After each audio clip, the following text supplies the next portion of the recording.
Hello, everyone. It's Shane Conto, your Wasteland Reviewer. Welcome to the Wasteland, my weekly show where I take a deep dive into a particular film. And we're moving on here on the Spielberg train, and we've made it to Catch Me If You Can. We're in the 2000s, and soon I'll be wrapping this up in December. But I have a special guest here from SiftPop. We have Sam. Thank you so much for joining me. I'm happy to be here to talk about my favorite Spielberg movie. There you go. Perfect person to talk about it then. Before we get into anything, would you like to shamelessly plug anything for our lovely audience? Obviously, SiftPop, I write there. My next review I'm writing about is the Redeem Team, which will be a Netflix documentary about the 2008 men's Olympic basketball team. And then the Whitebird, which is a pseudo sequel to the Wonder movie that came out in 2017. Oh yeah, which is like the most random movie in existence.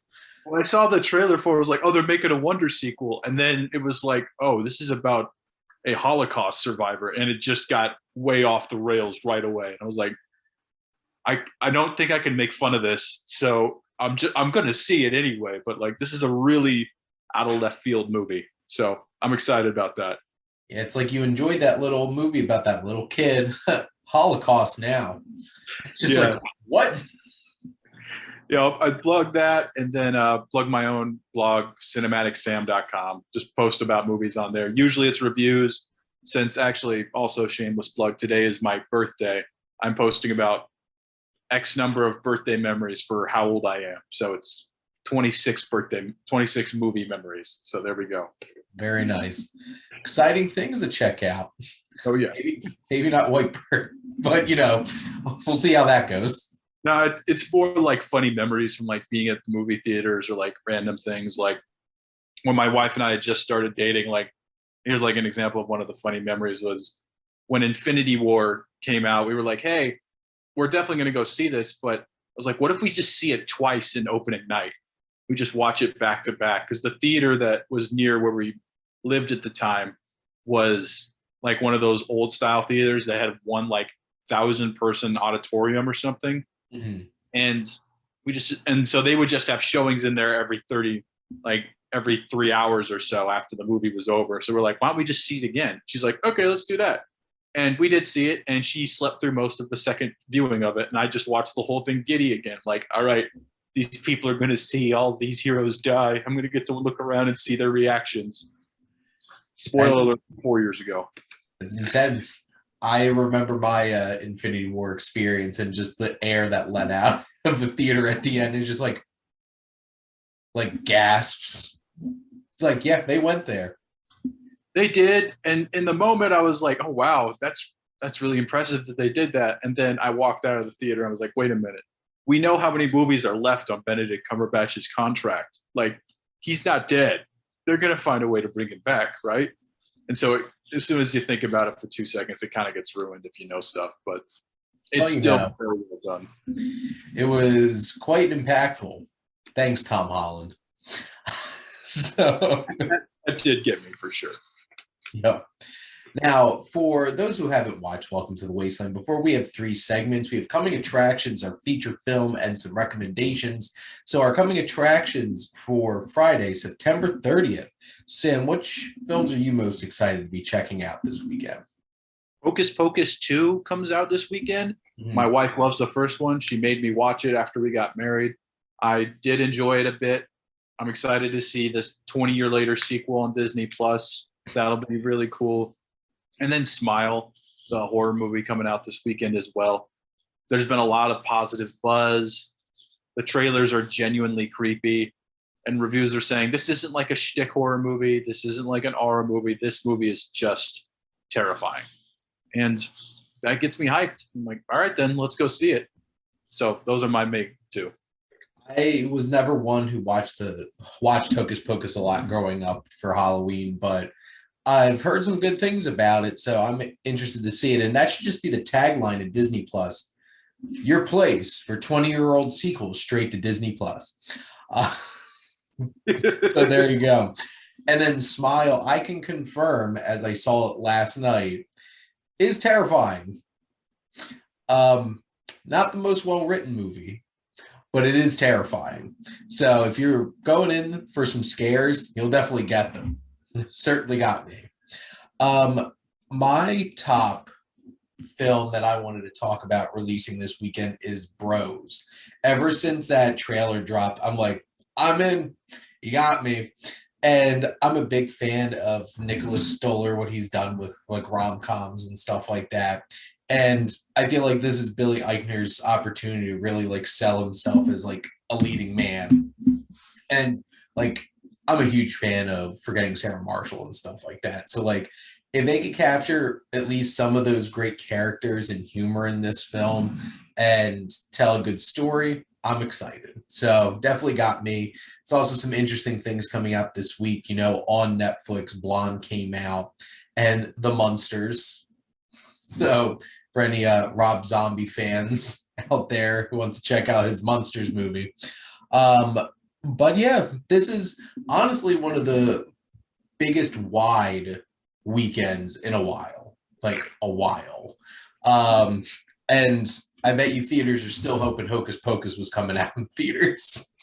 But, you know, it's coming out on Disney Plus. Now, those are our coming attractions for September 30th. Now it's time to get into Catch Me If You Can. So this is Spielberg's film starring Leonardo DiCaprio as Frank Abagnale Jr., who is a real man who looked nothing like Leonardo DiCaprio. It's very interesting because like sitting and watching this movie, I'm like, I could see Leo charming all these people. And then you see a picture of Frank Abagnale, I'm like, can I see that man charming all of these people? But you do have Leonardo DiCaprio as this young grifter who winds up going through life, counterfeiting checks and laundering all kinds of money, being chased by Tom Hanks. But Sam, why did you want to come on to this particular episode of Welcome to the Wasteland? Because in my humble opinion, this is the best Steven Spielberg movie, 100%. And that is no disrespect to any of his other great works, Jaws, Jurassic Park, E.T., all amazing films in their own right, classics. But I'll be honest, most of these movies feel like elevated and high quality blockbuster popcorn movies. You go there for entertainment, you go there for fun, and it delivers every time. And he does a great job doing it because that's his gift. And he's able to pull magic out of those things. But here, he actually makes a high quality prestige film that did not come off as snobby or pompous to me. And it's based somewhat on a true story. I only say somewhat because Abagnale Jr. has come out in recent years and been like, yeah, I may have made up a lot of what I said anyway. So now we really don't know what this guy was saying and if any of it was true. However, it's also just a terrific script with brilliant writing, and the duo dynamic between DiCaprio and Tom Hanks as the FBI agent Carl Hanratty chasing after him is an impressive dynamic to bring together. We're talking Kobe Shaq, Jerry Rice, Joe Montana level of talent combination here. And it's very impressive what they're able to do on the screen together. And it's also touching in a lot of ways, because personally, the story of Frank Abagnale and like his relationship to his father was a very complicated one, and their love for each other is really the driving force of the movie. And then the stand-in parental role that Abagnale Jr. and Carl Hanratty have with each other as like a pseudo father and son, cat and mouse, cops and robbers, is a very interesting dynamic too. Anytime they're on screen talking to each other or those phone calls are great. There's amazing dialogue in there as well. And there's a stacked cast behind them at every level. Martin Sheen is in this for a small role. Obviously, you have there Christopher Walken is there as Abagnale Sr. Amy Adams, before any level of fame. This is before she was even in The Office. This is early Amy Adams. Julia Gardner's in this, Ellen Pompeo is in this, Elizabeth Banks is in this. Yeah. It's deep as you want to get. And I'm impressed that he pulled this together, and it deserves more credit than it gets a lot of the time. It's one of those kinds of films because, like, I feel like most people, if you ask what's the best Spielberg, you're going to get Jaws, you're going to get Raiders of the Lost Ark, you're going to get Saving Private Ryan, you're going to get Schindler's List. And going into the 2000s, this was still an amazing time for Steven Spielberg. I had a great time talking about Minority Report last week, which I feel like is a really underappreciated film of his. But like, this is, like you mentioned, this is such an enjoyable film, but also has so much depth to it. And because right at the front, you have a complicated protagonist. Because, like, yeah, Frank's going through a lot. He went through a lot with his parents, runs away, but he's also a very talented con man and does a lot of bad things and doesn't really understand the gravity of the bad things that he's doing. And it's great to see Hanratty help him realize that over the course of the film. But just from the start, like the opening credits and the pretty unique score that John Williams does here, because this doesn't sound like any of his other scores in Spielberg films, but it fits this film so perfectly in that opening credits with like the drawing and all that stuff setting up the film. And right from the start, Leo is fantastic, and this is still very early in his career. Oh yeah. And he shows that like he could carry this film, and soon he's going to be carrying a whole bunch of them for Martin Scorsese. But like this is really shows like he's a young man. You see him vulnerable. You see him very charming and being able to take control of a room, take control of a space, really influence people, especially all the young women in the film, which, you know, would I ever think of seeing Jennifer Gardner as like an escort trying to seduce Leo in a movie? It's just like, well, there you go. And Amy Adams with her braces and being this candy striper. It's such a great, fun performance for Leo, but also it has that depth. And you're right, those phone calls between Leo and Tom Hanks are amazing. Those Christmas phone calls, there's so much weight there. And this film does such a great job of reinforcing the themes of loneliness and having these two men connecting over that. And like basically connecting over the misery of it all. And they could be alone together. Mm-hmm. And, you know, not be alone anymore. So it's such an interesting thing. And, you know, it's such a playful time too. Like the whole thing where Hanks finds him for the first time. Yeah. He tricks him into thinking that he's an agent. And when he opens that wallet and has all the food labels, and that's just one of those like perfect moments, cinematic moments of that just realization. But I guess, Sam, what are some of the things that really stick out to you that you feel like makes this Spielberg's best film? So on a definition note there, I believe it's Spielberg's best work because of the magic he's able to put into it and still maintain the seriousness of the story. Mm-hmm. Because you have scenes like that in the hotel scene where him and Hanks are getting together and talking. And you have the scenes wherever they're on the phone and the dialogue of like, you know what makes the Yankees the best team, son? It's like, because they have Mickey Mantle, which is the correct answer. And then say, no, it's because they can't take their eyes off those damn pinstripes. And then when DiCaprio repeats it back to Hanks later, and Hanks just has the more matter of fact, they do win because of Mickey Mantle. That's why they win. The scenes like that, and just the unique fun scenes. Like one of my personal favorite scenes, it's only about a minute long, is where Abagnale Jr. is walking out in the hospital because he has to go make sure this kid is okay after the bike accident, and his leg is skinned and they're going to put it into a cast.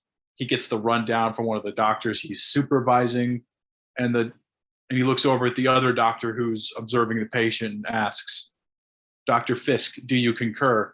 And the other doctor says, "Concur to what, sir?" And like the other doctor freezes up because in his mind, he just got called out by his supervisor. But in Abagnale's mind, he's just trying to play the part of a good doctor supervising everybody. Mm-hmm. And when he walks away from the scene and Abagnale goes to throw up, the other doctor just quietly says to the other doctor, "I blew it, didn't I? Why didn't I just concur?" And there's these great scenes and these great little lines like that. Like when Hanratty finds Abagnale in Paris in Mount Rashad, when he finally catches him, and Abagnale says, "Why are we always talking on Christmas, Carl? It's always on Christmas we're talking." And that's just a great scene too. And that's why I think it's Spielberg's best, because it has those dramatic moments. The best scene is at the very end of the movie where Abagnale finds his mother's home and sees her new life with her new daughter and with her new husband, which is absolutely heartbreaking. Yep. As Nat King Cole's A Christmas Song plays in the background. It's absolutely heartbreaking to watch for him, and to see the little interaction he has with his half-sister, to see that too. And then you do have those fun scenes in there. Spielberg's doing both and keeping it balanced at the same time. Mm-hmm. Objectively, this is not his best film. There's no way. I would probably have to say something like Schindler's List, because I think that has an argument to be the greatest movie ever. Mm-hmm. But this is the most Spielberg movie because he's able to be dramatic, but he's also able to have fun. Yeah. And I think that's a good question to look into. Is this his best, or is this just the most him? The thing that has more of his fingerprints on it than anything else?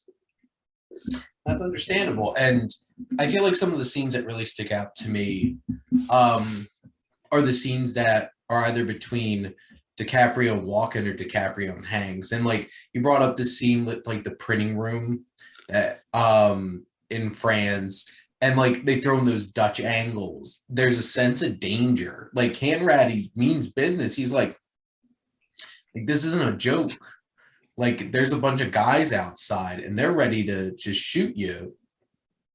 And like you could tell like Frank can't grasp the gravity of the situation that he's in, and he's still being playful with it, and that warped kind of perspective gets really reinforced with like the Dutch angle and stuff like that. And it's really like that he's like jumping on the press and he's like towering over Hanratty in that shot, and just the whole entire film when they walk out and Frank's just like, "You got me," and then they start coming up, it's like, oh, and then we realize that was real, that wasn't a play.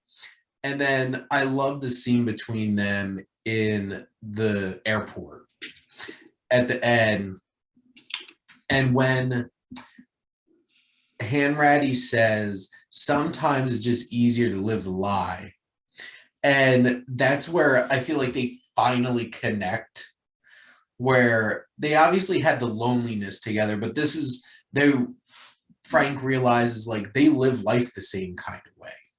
Because like Hanratty doesn't want to acknowledge, it's like, oh, in that moment where he's like, "You said your daughter was 4. It's like, "Yeah, my daughter was 4 when I left." And it's just like, that's sad. And I'm just like, dang, you get so much from that character and so much from Tom Hanks in that scene.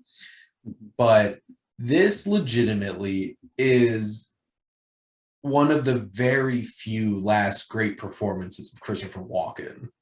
Because like legitimately, there's like barely a handful of performances in the 2000s where I'm like, that was a great Christopher Walken performance. But you know, when he's just talking about the rats churning butter, or I think the two most important scenes is when he sees Frank Jr. the last 2 times.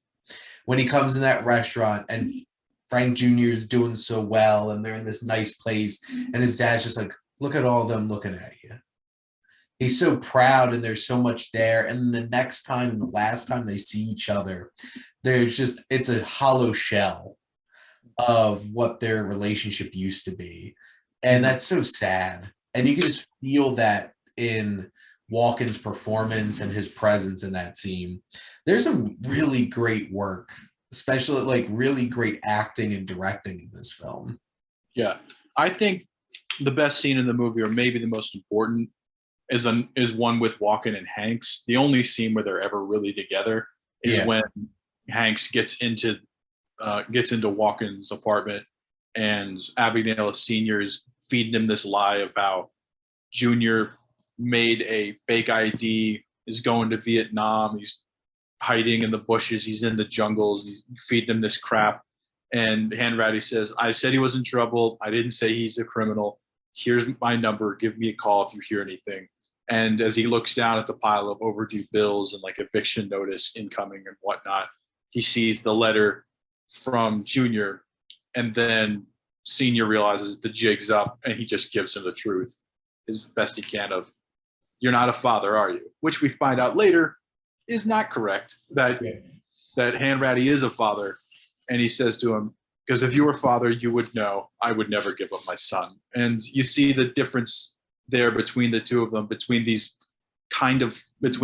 real father and this father figure later for Abagnale Jr., because the father isn't willing to give up his son for anything, despite all of his circumstances, despite everything he's going through. And maybe it would make it easier on him if he did, because now maybe the FBI could help get the IRS off his back or something like that. But he refuses to give up his child because he wants the dream still. He's always wanted the dream. Even when Junior doesn't want it later, he still wants it. And Hanratty's just there doing his job, and he looks at him, and that line, no, I do understand, comes up later when we realize that Hanratty is a father, and he has very complicated feelings about his own children and his own family. Yeah. There's a lot of complexity in the characters in this. It's hard to really figure out. And like, here's the thing. The three of them are so great in their performances that the audience can't help be drawn to them. But none of them are perfect. They're all so far from it. But we're there to connect with them because, like, Frank Jr. got that grifting, that con from somebody. It was his dad. And they're just trying to live the hustle. And Hanratty's not like an easily likable guy. But boy, do I laugh hard every time in that car where he's with the two other agents. It's like, you want to hear me tell a joke? Knock, knock. Knock, knock. Go F yourselves. It's a great joke. It's always interesting to hear Tom Hanks swear because he has the America's Dad or America's Good Uncle moniker that just goes with him really well. I think I've heard him drop an F-bomb twice in movies. I've only seen Castaway once. Sorry, shame. But I have seen it, so I don't feel bad. But I don't remember him dropping F-bombs in Castaway or anything like that, or Forrest Gump. But his F-bomb here was great. And then that piece of crap movie from 2017, The Circle, where he gets to drop it again. It's the only good part of that movie. It's like, oh, hey, Tom Hanks dropped the F-bomb. Let's go. Tom Hanks is the only good part of that movie. Maybe Bill Paxton, but besides that, like, just like, no. It's who else was in that? Was that Emma Watson who was in it? Yep. She's good at whatever she's in, but yeah, I was there because I was like, oh, Tom Hanks. It's because I'm not there for the kid from Boyhood. Like, he's not a good actor. No, and he was bad in that. Like, he was bad in Boyhood too. There's that one. Yeah, there's some really bad acting in that movie. Unlike this one, where there's plenty of great acting all the way throughout. But I guess, Sam, are there any other particular things you want to talk about when it comes to Catch Me If You Can? So to steal something, I listen to the Rewatchables podcast from the Network a lot. Probably my favorite question they ask is like the unanswerable questions. What the hell happened to Amy Adams' character after he doesn't pick her up at the airport? Like, what happens to her life? Because I haven't read his book. My guess is she's based off a real relationship that Abigail Jr. had. If that's in the 60s, so she would have been born in the late 1940s, that character is maybe in her late 70s at this point. She's probably still alive. Like, what do you think happened to Amy Adams' character's life the rest of after this happens, after she finds out she's engaged to a 17-year-old who is stealing millions of dollars from banks all over the place? I have another question. Did she keep that money? No. Tom Hanks definitely took that money. Tom Hanks definitely took that money. Yeah, and then my hope would be that her family would not push her away again. I really hope for her sake that they wouldn't. But, like, I don't know how that's going to look for Martin Sheen's character. Yeah. Disowned her once. My hope is that he wouldn't either, and that they would take her in. And my thought was the fact that they're both in this and embarrassed together would maybe be more cause for him to say, why push away my kid after I've already done it once? I have her back in my life. Why don't you stay with me now and we'll get this taken care of together? Yeah. Because this guy fooled everybody. I mean, you can't really knock Martin Sheen's character. He got fooled by the same guy who fooled the FBI for years. Yeah. Like, you're not the FBI. You're a good lawyer, obviously, but you're not the FBI. So I would say, yeah. It's an interesting question. In my head, she still is reconnected with her family and hopefully can find a good way moving forward. Maybe she kept moving up as a nurse and she had a good life. Let's think about that. And she had a really interesting chapter there for 6-8 months or however long they were together. Yeah. So I'll have to look that one up actually and see if I can find out who she really was. I love that line from Hanks too, where he's just like, no, he has to keep the name. He loses the name, he loses the girl. And I'm just like, Hanratty knows what he's doing. He knew, and he tracked him down. And the only reason why he kept eluding him for so long was he kept finding people to sucker into letting him stay with them. But the reason why he did eventually get caught was because he got too close to Amy Adams. It's like, even though I'm really not a fan of the movie Heat, just full transparency, I think that movie's overrated. It is a great line from Robert De Niro where he says, you have to be willing to drop everything if you feel the heat 30 seconds around the corner. Yep. And Abigail wasn't willing to drop everything. He tried to keep her. If he had just lied and said, I'll meet you at this airport, taken like his one trunk or two trunks of the money and just gone to California or gone to Washington or gone to Mexico, they never would have found him. He would have been, the gig would have been up, but they never would have found him. So that's the thing. He's a kid. And that, I think that's one of the most interesting aspects of that character is like how young he is and how that plays into everything he winds up doing in the film. Like you realize just how young he is in like one of the first act scenes where he's in the high school. He's wearing his uniform. He gets picked on a little bit by the jock, and the guy looks at him and was like, yeah, he looks like a sub. And he's like, all right, then I guess I am going to be your substitute. He just turns it on because he's in a French class. His mom is French in the movie. That might not be correct that his mother was French in real life, but it worked for the movie. So made a great story for Christopher Walken to tell.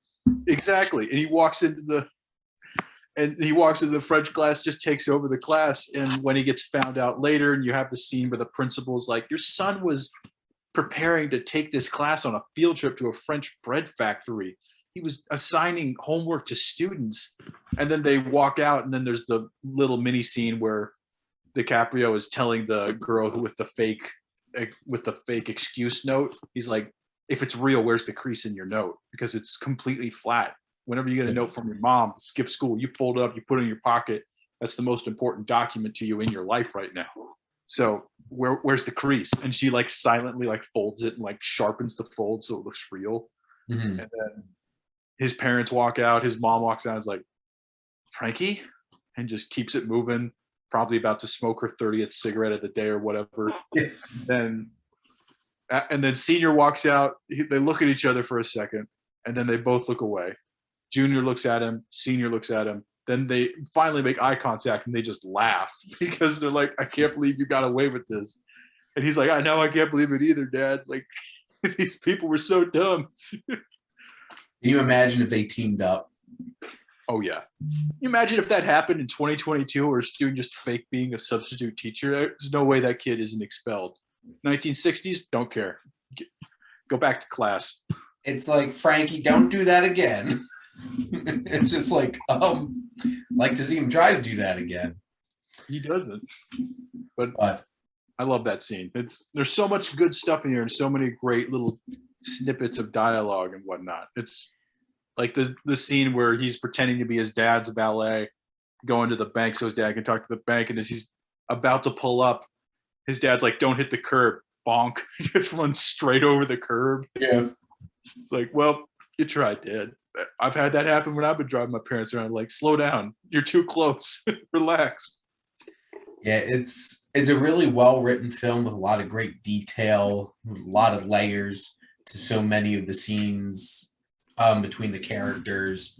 And that's the thing. This is a great film, but it's also just such a fun film. Yeah. I feel like this is one of the most accessible kinds of films like this, where it's just like anybody could just sit back and enjoy this film from start to finish. And then if you really want to dig in, you can, and get a whole other layer of experience from it. Absolutely. And there's so many details to it, and there are those layers, and there's the great themes of loneliness, like you mentioned. There's themes of fatherhood and father and sons, and living a lie, and lies versus truth, and lies we tell ourselves. There's so many great themes in there, mixed in with the charm that Spielberg has and the terrific performances from these actors and actresses. It's a great movie. I wish they made more like this with the random, crazy true stories. I really get tired of Oscar season when it comes around and they're like, here's this famous historical figure in a biopic about them. Here's this famous Hollywood person in a biopic about them. I like these random stories, these random true stories that you would have had no idea about, that now they come to life. And Spielberg delivered there. And that's why it's my favorite, and that's why I think it's his best. Absolutely. But if you haven't seen Catch Me If You Can, what are you doing? Go check it out. But as we wrap things up here, Sam, what's something you'd like to recommend to all the viewers to check out? So I was just in Disneyland this weekend, and great time. Ride lines are not as long as they used to be. With the closing of the Disneyland and Disney World parks for the pandemic, they actually used that time to revamp the Fast Pass system. For those of you who haven't been in a while, you remember getting those little ticket stubs. People come back at a certain time, skip the line. There's a great YouTube video that I watched that is essentially a full-length documentary, because it is an hour and 40 minutes long, called, forgive me, I'm going to make sure I have the title properly here before I say it. It is from a YouTube channel called Defunctland, and it is called Disney's Fast Pass, A Complicated History. And it is about the history of Fast Pass, the history of tickets in the Disneyland park and ride lines, and how the system works and how it worked previously, and the problems that were in the system leading up to the pandemic and what they do now. It's an hour and 40, so it's a very long YouTube video. So whenever I would tell my parents or my family or friends about this, they would scoff at me and say, an hour and 40-minute YouTube video? I'm like, well, you could cut out a full Stranger Things episode and just watch this. I'm just saying. And this is actually informative. So I think that could be pretty good. And I've watched it like 10 times by now. No shame. It's awesome. So Defunctland's Fast Pass YouTube video.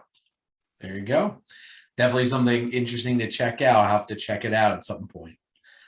Now, when I do recommendations, I always, if I have actually gotten a chance to watch a few things, I like to throw out a couple of things. One is a new film, new release, and that is Sidney, the documentary on Apple TV Plus about Sidney Poitier.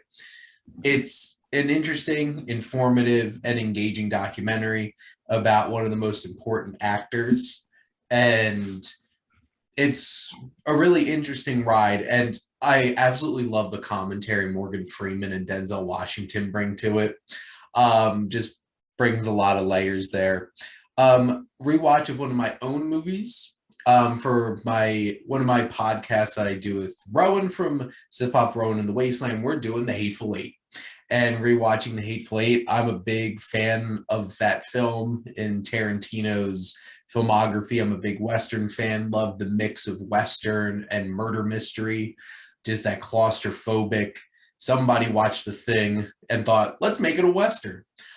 And without aliens, just a bunch of horrible people. And it really does capture that tension. And then one film that I got watched off of my watch list was This Sporting Life, starring Richard Harris, which is a blue collar drama from the early 60s. And fun fact, Richard Harris is nominated for Best Actor that year and lost to Sidney Poitier. And I watched them like back-to-back days. I'm like, huh, that was interesting. Connections. But it is a very intense and engaging drama. It's not an easy watch, but it is something that really packs a punch. But those are some things you all could go check out. But as we wrap up here with Welcome to the Wasteland, Sam, thank you so much for joining me to chat about Catch Me If You Can. Absolutely. Happy to be here. And we'll have to see once, just to shamelessly plug, as we're recording this, this is going to be releasing on the 30th, will be the last day of round 1 of my director's tournament over on Instagram, trying to figure out who I'm going to profile after Spielberg on this show. Really think it's either going to be Tarantino or Nolan, but we'll see. Maybe people will surprise me. But we'll be getting into the second round, probably not. But as we wrap up here, thank you all for always tuning in and supporting your Wasteland Reviewer.